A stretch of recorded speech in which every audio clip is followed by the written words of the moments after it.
Okay, panoorin natin yung tropahan na maglokohan. Sino yung matalinong nakaganon tol sa wheelchair? Si Righteous One.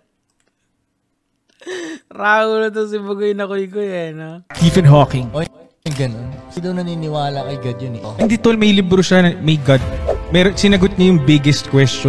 Hindi yan. Halatang hindi mo nabasa, halatang narinig mo lang sa tropa, tapos linagay mo agad sa podcast mo. Ito yung mga bagay na may editor ka pero hindi ka marunong mag-Google. Kasi the editing of this is really good. Kaya lang nga, sana next time, yung citations nyo, itama nyo. Alam kong mayayaman na kayo, pero ang bobobo nyo literal Google nyo na lang yan Pwede nyo naman i-correct yung sarili nyo.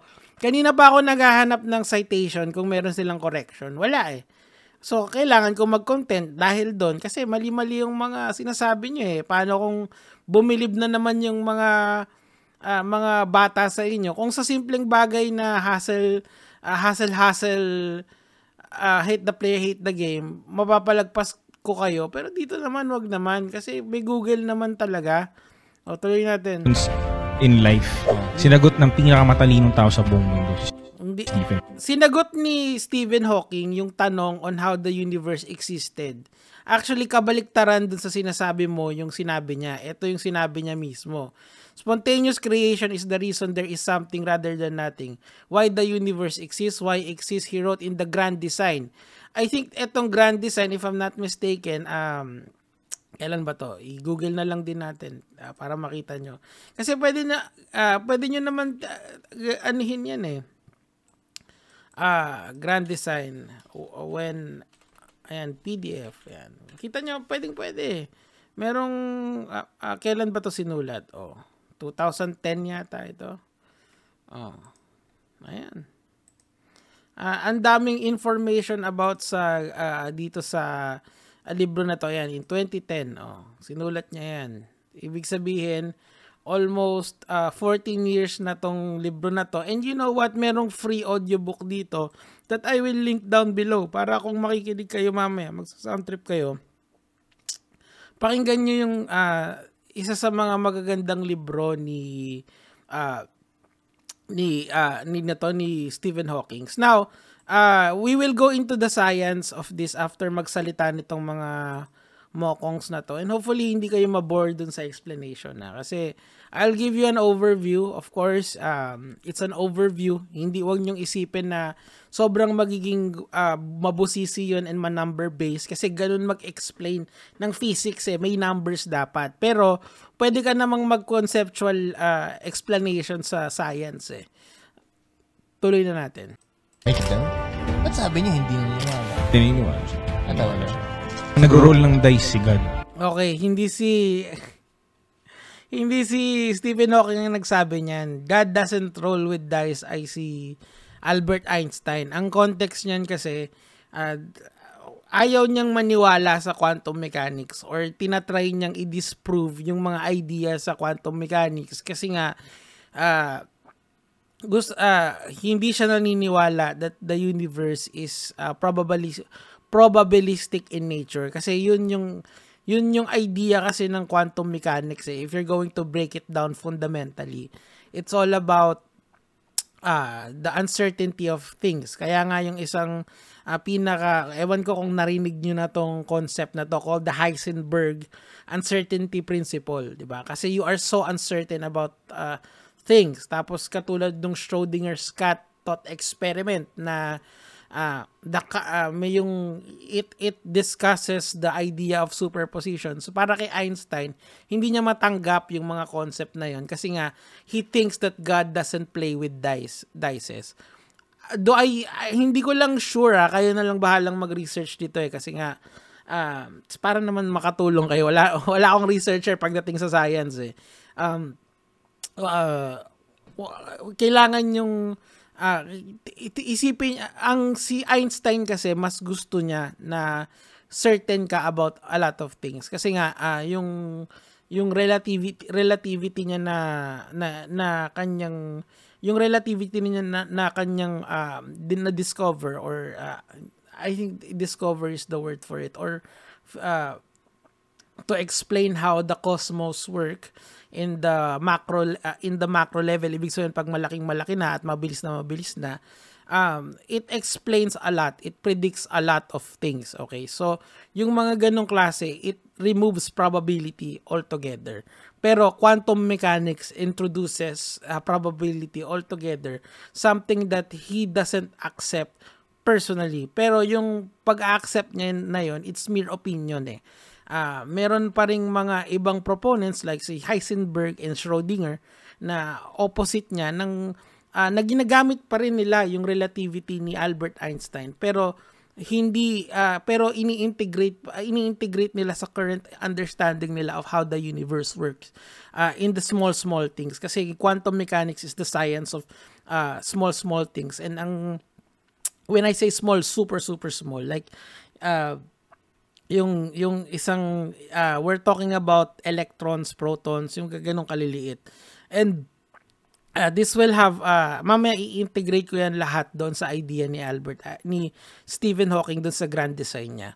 I hope I'm getting all my citations correct. Okay, tuloy natin. Meron siyang sinabing ganun dahil sa law of physics and everything. Science and religion, inano niya. Hindi parang kung sino nag-rule. Parang ganun, hindi niya sinabi yon. Mali yan. Alam ko kasi mayaman tong lalaki na to eh, pero I don't think that you are aware of the current trend sa science. And okay lang naman na magkamali, basta ready kang ibahin yung pagkakamali mo. Kung nagkamali ka, i-change mo yung citation mo. Ang problema kasi dito, napaka-confident niya na yan yung sinabi ni Stephen Hawking. Nico David, bakit big deal yan sa'yo? Hindi naman. Kasi nga, they have a very huge platform and they could affect the minds of millions of people. Literally millions of people. Naalala niyo yung 2 joints? Di ba? Ginawang ano yun? Ginawang slogan ng isang presidential yon back in the elections during the time, di ba? So because they have enough popularity to make things popular. Tapos ito pa, ang ganda ng editing, meron pang music na nakakaiyak, right? So these are all things na kailangan nating at least i-correct. Hopefully all my citations is correct kasi I'm just working. Wala akong Google sa harap ko eh. In the sense na hindi ko siya dini-deep dive ng maayos. Kasi I just wanna give you a brief history in time in science. Pero like hindi ito yung parang explanation ko sa relativity na sobrang busise yung time dilation ni Paulo, kung naalala niyo yun. This is more on just giving you an overview and of what they're trying to talk about. Okay? Para kasing usapang lasing to literal. Basta ganun. Basta may God. Hindi ganun. Science doesn't work that way. Hindi mo pwedeng sabihin basta meron. You have to prove kung bakit meron. So, let's go back here. Tininiwala siya. Si Stephen Hawking. Pinakamatalino tao sa buong mundo, si Stephen Hawking. Wait daw? Ba't sabi niyo hindi naniniwala?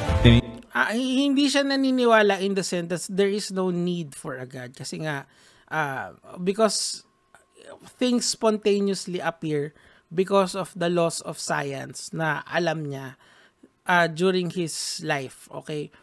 Ngayon kasi, our current understanding right now is we're trying to integrate relativity ni Albert Einstein, yung certainty of things and yung quantum mechanics na tinatry nilang i-integrate lahat yon. Kaya lang talaga mahirap yon kasi nga para sa mga hindi nakakaalam kasi, of course pag nag-aral kayo sa school, ang ituturo sa inyo is two-dimensional math. Kung medyo kung medyo nag-engineering na kayo, magiging three-dimensional math 'yan. Yung science kasi ni Albert Einstein is four-dimensional in nature. Ibig sabihin, meron pa siyang isang axis called time, okay? 'Di ba X, Y, Z and time pagdating natin sa relativity. This means it further complicates everything kasi nga of course we understand things in three dimension. We live in a three-dimensional world. Yung time sa atin is just straightforward, dire-diretso, hindi natin makokontrol. But what if there are what if there are ways to control time? Yun yung basically isang consequence ng general relativity. It's a very long subject, mga kamatis, mga kaibigan. I'm not doing you justice by giving you a brief history in time or the universe in a nutshell kapag nag-explain ako ng ganito. But all I'm saying is that when we have platforms like this and meron tayong mga mali, it is okay to be corrected. Okay lang yun.